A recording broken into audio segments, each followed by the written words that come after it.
They spend millions of dollars to make $250,000 a year because there's a lot of hidden money going in some people's pockets. That's why.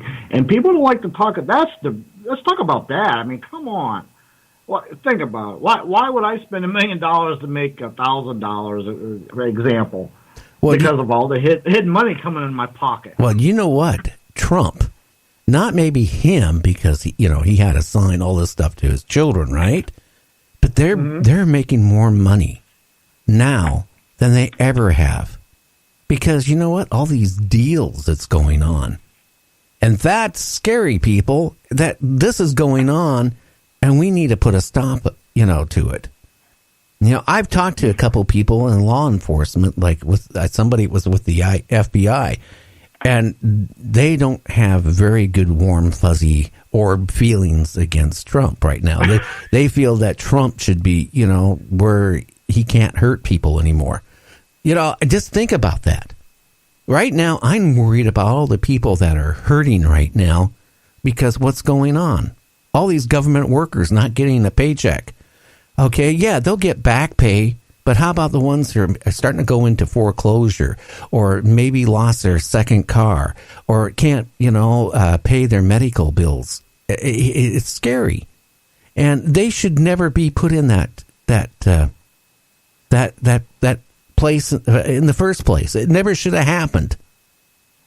And then you got the Congress, right? They're both of them are acting like children. Okay, they're just saying, "Well, I ain't going to do this, and we're not going to do this. We're not going to do this." So this drags out. He was hoping Saturday it would come to an end by what he offered. Okay, he put a carrot up, right? But guess what? He didn't. If I was Trump, I would have been happy if I would have got $3 billion. If he probably went up to Congress and said, okay, look, okay, I know you're not going to fund the fence, right? But why don't we earmark at least $2 billion towards the fence? Okay, just for we can get it going to take and save his face a little bit, and then we could end this shutdown. I mean, come on. That's all the things is frustrating me. And I'm sorry, people. You're used to me being a form of a warm, fuzzy talk show host in the paranormal. But, I do have feelings just like you guys do. And it reached the point over the weekend when I see what's going on and how people are suffering. That's when it really clicked in me, that people need to voice their opinion to their congressmen and to the senators and all this and stuff and say, hey, look, we've had enough of this shit.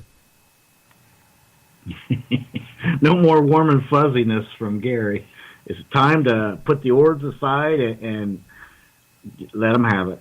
No, let it out, Gary. No, I let it all out. Now, okay, yeah. Voodoo and weird things like that is going on. Oh, Lord. Let me tell you something. And you know what? Hey, Fat Tuesday's just coming up here pretty soon, so there's going to be a whole kind of voodoo going on, and all them tourists coming down, they're going to get all kind of pinpricks, and they're not going to know where it's coming from. Well, that's because they're tourists and people down there are going to take advantage of them. Yeah, voodoo's no joke. I mean, some people say you got to believe in it or whatever, but I believe this much. It's not my cup of tea. That's my opinion of that. But I was wondering, do you believe in it? Do you believe that people can, take chicken feet and take dolls and blood and all this stuff and cast evil spells on people? Well, let's put it like this. The power of the mind and the belief system is way more potent than people really know. And if you've got a unit of a body of people that believe strongly in this stuff, that in itself becomes an enigma and a unit entity of itself. And that can be powerful. Now, as far as I believe in it, I don't, but I've seen some stuff that there's no explanation for that involves these things, and I've had to help people with problems. Now, that doesn't mean to say there wasn't other reasons or other things involved, but it all came from the voodoo situation that started all of it. So I think a lot of it is power of the mind and belief system. But again, just look at Nazi Germany. You've got somebody and you got a whole body of a million people that believe in something. That's powerful. That alone becomes an energy enigma that can move mountains. And so, whether you believe in it or not, if you got a lot of body of people that do believe in it, it becomes strong. It does things. I've seen it. Well, I do believe that voodoo does work from the standpoint, right? They make a point when they cast a spell on somebody. They let that person know, their victim know, that they had a spell thrown on them. And, maybe the spell does or doesn't do anything. I don't know. I never had voodoo spell. I might after tonight, on me. But, psychological, if all of a sudden, you wake up and you find chicken feet on your pillow, for example, next to your head, or that you had a spell on you, emotionally, all of a sudden, it has to take a big toll on you. So if you believe it or not, you might get to the point where you start, looking over your shoulder. All of a sudden, your ache and pains you normally have all of a sudden become major ache and pains. Maybe you can't function your job right because all those things are on the back of your mind. So you get fired from your job. A lot of weird things could happen. But is it from a spell being cast on you or just thinking a spell has been cast on you? You know what? That's a good question. And I think I knew this much. If somebody believes in it and there's no spell put on them and they think there is, or somebody puts it in their mind that there is, then it's going to be. Because what you put out in the universe will come back to you. That's why I always stress only put positive thoughts and words out in the universe, because it will give it back to you. So if you're living by the sword, you're going to die by the sword, so to speak, or whatever. So if your beliefs are strong in the voodoo, then you believe somebody did something to you, your mind will make it happen. I'm telling you. You could really mess with somebody. Just put some sticks together, tie them together with some twine, and put a pin in it and lay it in their yard, or get a little mojo bag together and put it on their porch, or a chicken foot or something. And you'll have people crawling up the walls thinking somebody's after them, and there's really nothing. I will say this.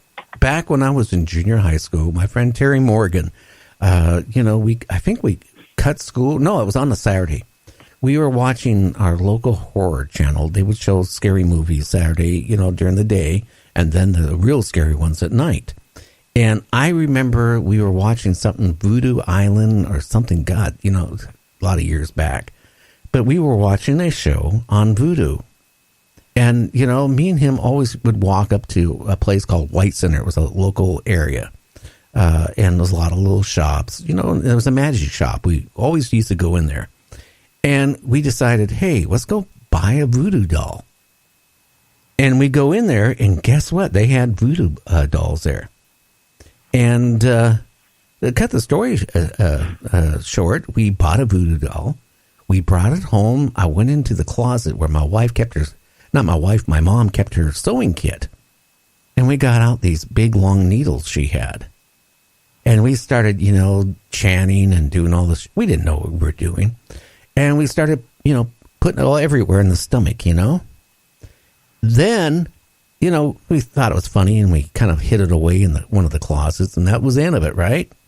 Well, come school day at Denny Junior High School, we go to school, we go into our math class, and all of a sudden we have a substitute. And we find out, Mr. Bender had a appendicitis over the weekend. Oh my goodness! So was you scared you were responsible for this? Well, it made me wonder. When you're like 13 years old, and you do something like that, and all of a sudden the victim you pick all of a sudden was in the hospital because his appendix ruptured. Well, and you were sticking in this voodoo doll all these pins. What would you think? Yeah, absolutely. I would think that, especially at that age. You must have been a little shell-shocked or scared anyway. Let me ask you something. Did you mention it to your parents, or was you really sweating it for a while? I didn't mention anything to my parents at that point.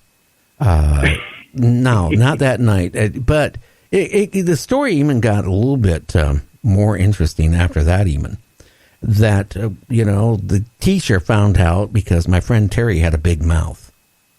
So he told people that, hey, over the week, because he thought it was funny, Oh, we stuck voodoo, got a voodoo doll and stuck all these pins in it, and he had appendicitis, so it got all around the school.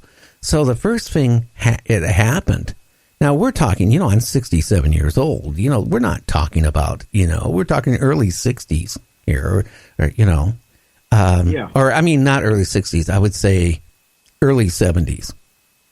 Okay, very early, and it got back to him. And the first thing he did, his class was in a portable, so he asked me to step out, and we go behind the portable. And the first thing I know, he's punching me. And another teacher happened to be walking by and drug him off of me. So, it escalated, okay? So I never told this story intact. So, we decided, we're going to go buy another voodoo doll. Okay? And we knew what type of car we had, and we went down and bought a model car. Those plastic model cars. Mm-hmm. And we we put it together, painted it the same color as his car, right? And then we smashed the car. Okay? Wow. This is an honest for God true story. Now, if you knew where Denny Junior High School and Seattle High School in Seattle was, they had a football field. But to get to the football field, there was a big bank. It was probably 50 feet from the road down to the field. Okay? Mm-hmm. Yep. Well, one day, okay, he's driving to work. This is a couple days after we did this voodoo thing, right? Mm-hmm. For some reason, we don't know how it happened, but he went off the road and went down the bank and smashed his car up and ended up in the hospital again. Oh, wow. Of course, it got around because Terry Morgan couldn't keep his mouth shut. He was bragging. He was bragging to his friends, hey, we did this, and guess what happened to Mr. Bender, okay? Well, that escalated it big time where, he got suspended from teaching. I got suspended from school and junior high school. It was not a pretty thing, and that's when I decided I am not going to touch voodoo dolls anymore.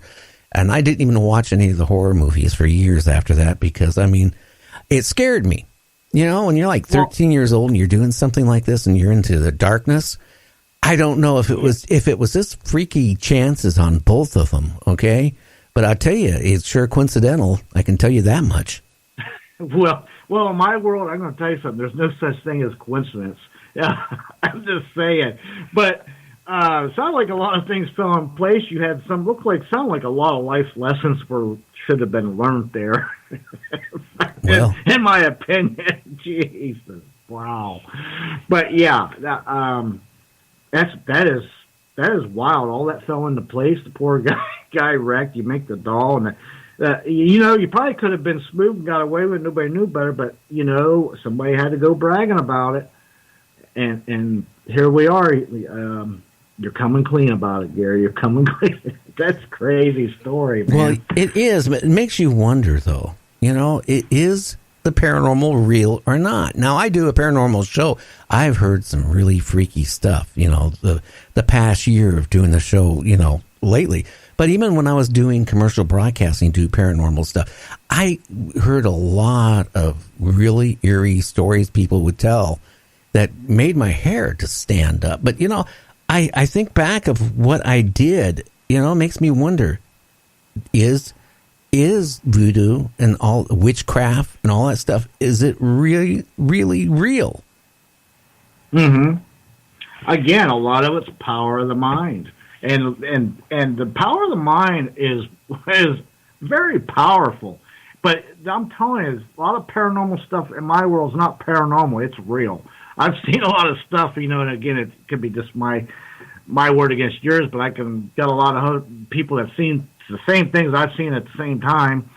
And you can't really prove some things. Some things I can prove, but even with the best pictures and audio, you can still say, well, you could have faked this or did that. But, Yeah, until you witness a lot of stuff over 30 years, you could definitely say